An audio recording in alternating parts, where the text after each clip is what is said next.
Buonasera a tutti, sono Thomas De Gobbi e adesso vi svelo un segreto importantissimo.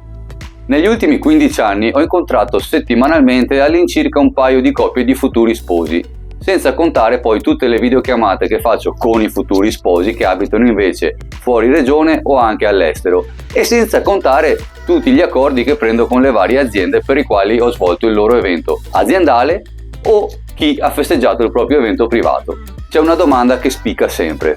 Thomas, guardando i tuoi video ci chiediamo come tu possa fare il presentatore dell'evento, suonare sax, far divertire tutti, nel caso dei matrimoni aiutare gli amici con scherzi, discorsi, lo vediamo che accompagni i festeggiati in tutte le fasi del loro evento, senza lasciare nulla al caso. Il segreto c'è. Prima di suonare per la prima volta in un evento importante, quale può essere il matrimonio, un evento aziendale, dove oltre ai soldi spesi per creare l'evento è importantissimo anche un ritorno di immagine e di eleganza, ho fatto il mio percorso di gavetta.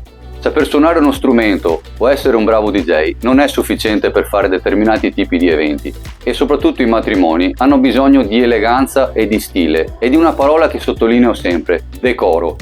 Per me parola fondamentale perché riassume il mio stile e il mio modo che ho di propormi e di coinvolgere il pubblico.